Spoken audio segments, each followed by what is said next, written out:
like Marvin Gaye and Tammy Terrell here, huh? All right then.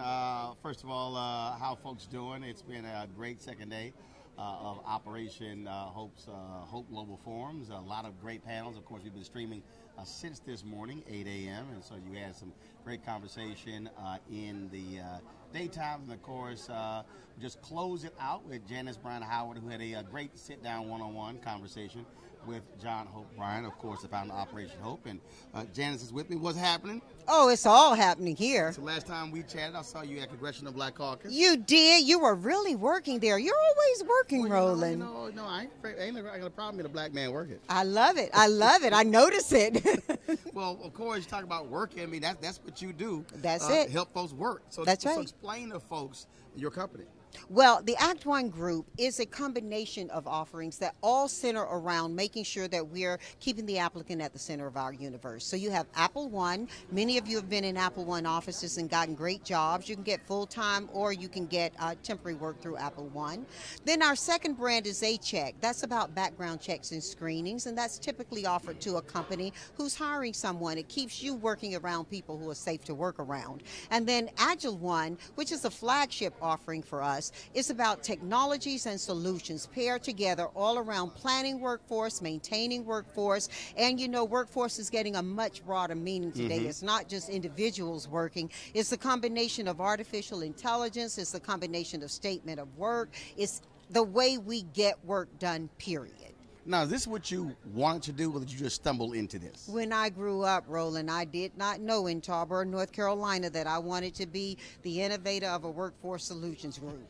Had no clue what that was. The most professional people in our neighborhoods were preachers and teachers. They remain some of the most professional people in our neighborhoods, but we didn't have other role models than that. I did have the fortune to have a mother and father who were very impressive to me, and they taught me that the world was bigger than our hometown, but our hometown was the center of the world. And that grounded me for the opportunities that I later took advantage of. And honestly, it told me that I could go and I could explore things. And that's pretty much the history of me. You know, is exploring, but always being centered back at home. I've had to hire a bunch of people, fire a bunch of people. And so what's the one common thing you see that drives you crazy from folks who are looking for a job? I'm sure you see lots of stuff, but what's the one thing that you go, ooh, if folks could just get this right? If you can just balance that brand with that content. It's one thing to talk about where you went to school and what your aspirations are and what your hobbies are. It's another thing to talk about what it is you actually bring to the table and you're able to do. Everybody's competing differently today, and talent is crossing industries. There was a time when you went to school and you studied a certain thing and you looked to get a job in that certain thing. Today, that certain thing has a very transferable quality to it. So you may work in healthcare one day, you may work in finance the next day, and you're working from the same skill sets. Well, one of the things that I tell people always ask me to say, well, what's the, to be successful, what's the one thing that you really should do? And I tell people, this is real simple. Yeah. You have to have a work ethic. Yes. You've got to put the work in. Henry Ford said, regardless of what you think about Henry Ford, he built an empire based upon the principle of you put the wood in before you get the heat out. You know, and I think many of us have various ways of saying that and relating to it, but I will tell you that you've got to be prepared to earn a career. A career doesn't happen day one. A career is the combination of a lot of jobs for a lot of folks. You do a lot of jobs on your way to a successful career, so I think that if you're looking for work, whether you're looking for that work through somebody else's company or through your own company, you've got to have that key ingredient that we look for in our employees, and that's attitude. You can teach yourself things. You can go online and you can learn to build your website. You can learn many things. You don't even have to go into a hall of traditional education. But you can't teach yourself attitude you've got to really be prepared to make the decision to have a positive one. You got a lot of people out there who are older, and what's happening in companies, once you hit 55 and then you've been in the company 10 plus years, those are the folks who they're targeting for layoffs. And so what happens is they're laying folks off and they're reposting those jobs, hiring folks at a lower salary. And the one thing that drives me crazy about folks is that they're not constantly learning. You know, Right. I've had millennials come into my office and they look at me and they're like, dude, how is it you're able to do all this sort of stuff? And I'll be 50 in November. I said, because can't Oh my none God, of y'all. Roland, I'm old I enough said- to be your mama. I said, can't none of y'all outsmart me. I said, because I'm not going to stop learning. And that's the thing I think for a lot of people, they just go, this is what I do. This is all I'm going to do. And they're not constantly learning their industry, the next thing, how to stay ahead of the game. And you've got to be consistently learning, because the truth is, it's not just about your viability, it's about your possibility. You see, work is changing so much. The same outcomes that were produced 50 years ago are being produced by different processes. We're instituting not only technologies, but we're instituting different ways of doing something. And the thing that's really important to understand is that with work being so mobile now, the job you do right here, a company may determine can be more easily done over there, and over there can be across the water. It doesn't need to be across the hall. And so you've always got to be learning and keeping yourself in that learner's edge.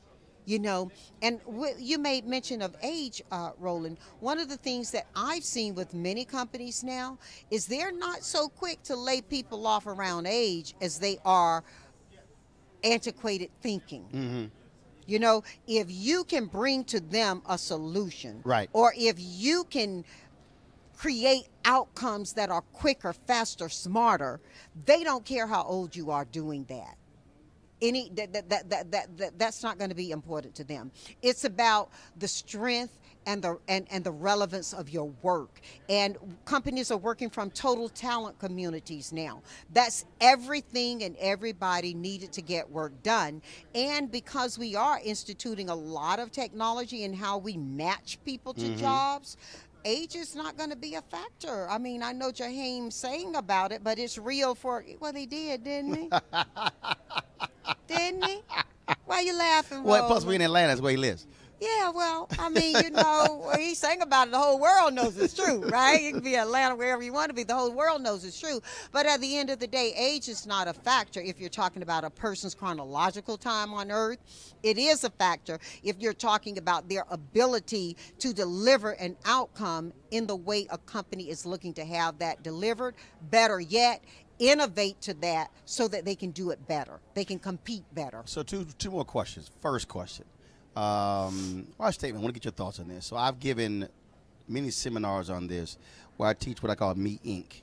And that is, even though you are an employee, you should think as if you're your own CEO. Yes. And so as opposed to saying, well, I'm applying for a job and you're my boss, you look at it as, no, I am a vendor, you're a client.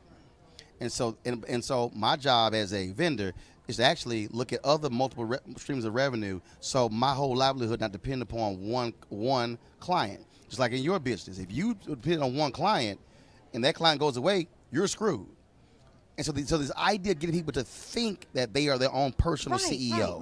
Right. You are. And here's the thing. It doesn't matter who signs your check, you write it. And that's what you're talking about, the outcome of that. And you've got to think about yourself. You know, all of us can relate to the idea of athletes who, even as part of a team, and you got to be teamed, right? Well, in order to win games. Oh, I'm hurting for my Lakers right now. You got to be teamed well to win games, I don't right? mind my Rockets making your Lakers hurt, but go ahead. Now, you do want to finish this interview, right? You do want to finish this interview. We only got the best record in the NBA. I'm just saying, Okay. Lakers, I love you. I love you, Lakers. In any event, let's get to the idea here, though. When you have a team, that team has to cooperate. But you know who those outstanding players are on that team well. And when they do that well, all the players love them, all the fans love them, and their jerseys sell. You get what I'm saying? So think of yourself as an athlete in an effort, no matter where you are. You have a personal brand. Your personal brand has to support the team brand in order for the whole thing to work. And that's true across platforms, across geographies. So the last thing, 2013, when I got National Association of Black Journalists, Journalist of the Year.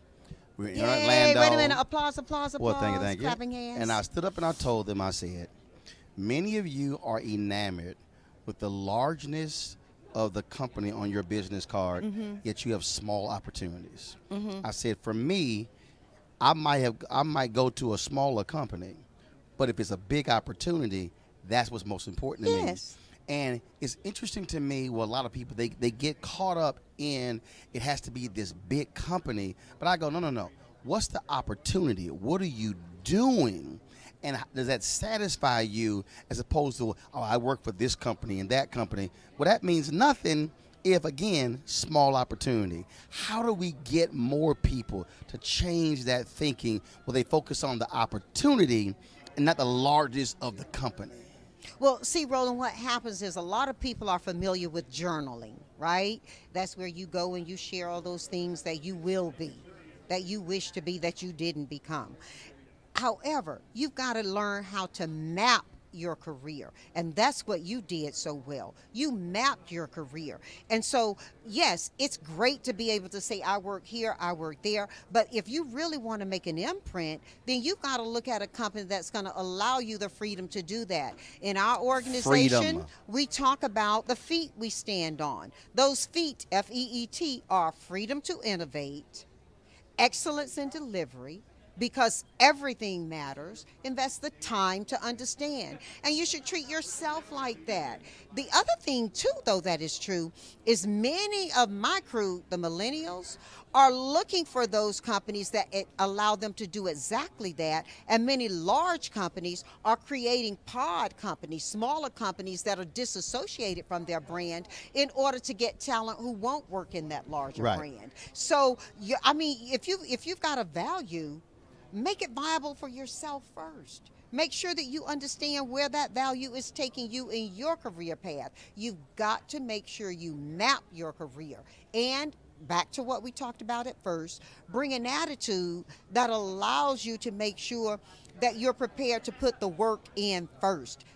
Your value to you is not necessarily your value to an employer, but your value to you can be very well articulated and received by an employer if you're not so caught up, as you say, with their brand. Making sure that your brand marries well to theirs is far more important. Absolutely. Always good seeing you. Hey, you too. Love you, Kathy. All right, we got to hang out when I'm in L.A. next time. Okay.